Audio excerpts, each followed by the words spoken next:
मेरे मन में एक सवाल आता है कि क्या आप लोगों ने बताया कि कहीं इधर इधर भटक जाते हैं। थोड़ा अपने आप को पूछिए कि जब आप ऑनलाइन रीडिंग करते हैं तो सचमुच में रीडिंग करते हैं कि रील देखते हैं।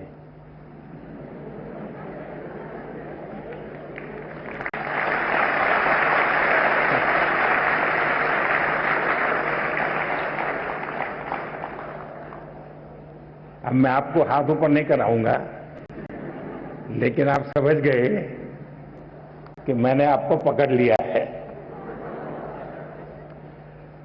हकीकत में दोष ऑनलाइन या ऑफलाइन इसका नहीं है। आप अनुभव किए होंगे, क्लास में भी बहुत बार आपका शरीर क्लासरूम में होगा, आपकी आंखें टीचर की तरफ होगी, लेकिन कान में एक भी बात नहीं जाती होगी,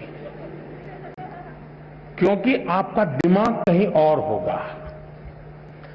कान को तो कोई दरवाजा नहीं लगाया है, कोई खिड़की नहीं लगाई, लेकिन मन कहीं और है तो सुनना ही बंद हो जाता है, रजिस्टर ही नहीं होता है।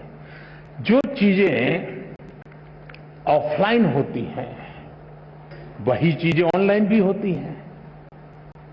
इसका मतलब है कि माध्यम समस्या नहीं है, मन समस्या है।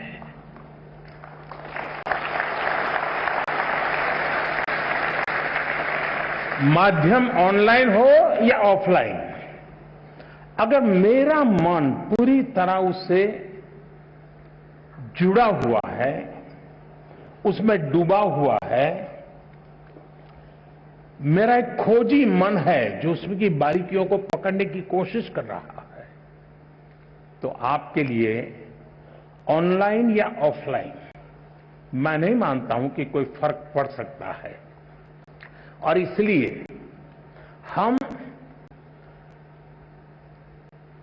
जैसे युग बदलता है तो माध्यम भी बदलते रहते हैं।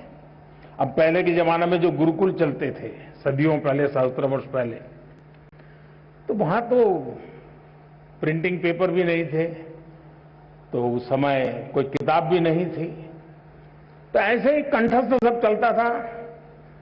तो उनकी श्रवण शक्ति इतनी तेज रहती थी कि सुनते थे और उसको कंठस्थ कर लेते थे, और पीढ़ी दर पीढ़ी कान के द्वारा सीख करके बाद में युग बदल गया, प्रिंटेड मटेरियल आ गया, किताबें आने लगी, तो लोगों ने उसमें ढाल दिया। ये इवोल्यूशन लगातार चलता रहा है, ये और यही तो मानव जीवन की विशेषता है।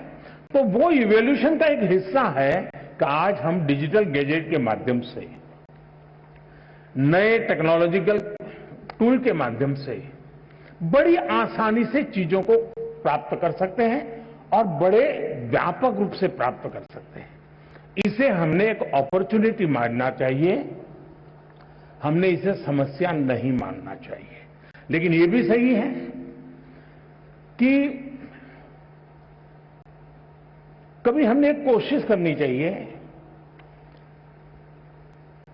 हम ऑनलाइन हमारी पढ़ाई को एक रिवॉर्ड के रूप में अपने टाइम टेबल में रख सकते हैं।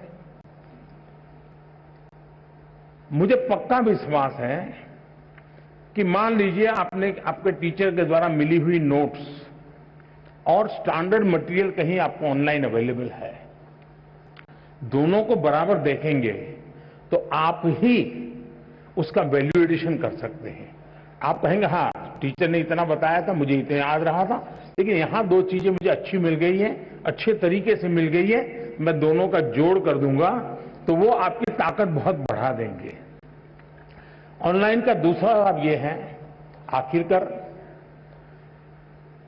शिक्षा का एक हिस्सा है ज्ञान अर्जन करना। अब ऑनलाइन और ऑफलाइन का सिद्धांत क्या हो सकता है?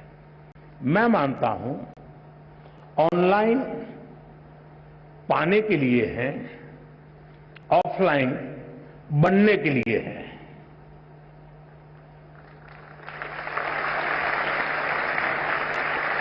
मुझे कितना ज्ञान पाना है, कितना अर्जित करना है, मैं ऑनलाइन जाकर के दुनिया के जिस छोर से जो भी अवेलेबल है, मैं अपने मोबाइल फोन पर या अपने आईपैड पर ले आऊंगा।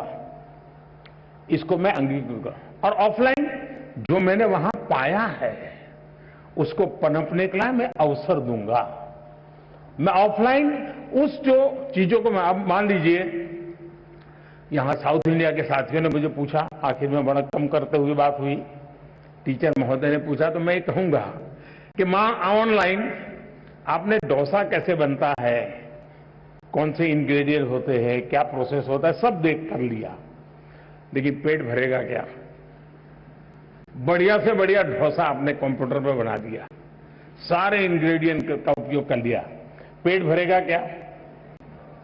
लेकिन वो ज्ञान अगर आपने कोशिश की और डोसा बना दिया तो पेट भरेगा या नहीं भरेगा? तो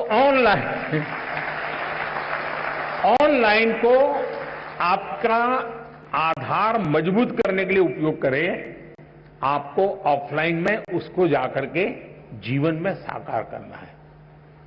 शिक्षा का भी ऐसा ही है। पहले आपकी जो किताब है वो, आपके जो टीचर है वो, आपका जो सराउंडिंग्स है वो, बहुत सीमित साधन थे ज्ञान प्राप्त करने के।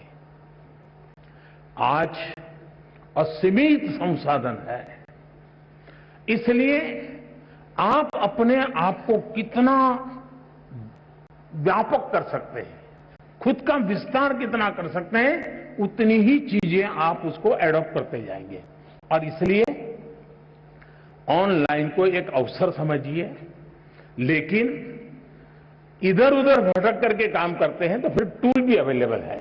आपने देखा होगा आपके हर गैजेट में टूल है जो आपको इंस्ट्रक्शन देते हैं, वार्निंग देते हैं, ये करो, ये मत करो, अब रुक जाओ, थोड़ी देर आराम करो, अब 15 मिनट के बाद फिर आना है तो वो 15 मिनट के बाद आएंगे।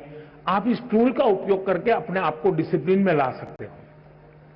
और मैंने देखा है कि बहुत सारे बच्चे होते हैं जो ऑनलाइन इन टूल्स का मैक्सिमम उपयोग करते हैं, अपने आप को रिस्ट्रिक्ट करते हैं। दूसरा, जीवन में खुद से भी जुड़ना, ये भी उतना ही महत्व है जितना आईपैड के अंदर घुसने में आनंद आता है, मोबाइल फोन के अंदर घुसने में आनंद होता है, उससे हजारों गुना आनंद अपने भीतर घुसने का भी होता है।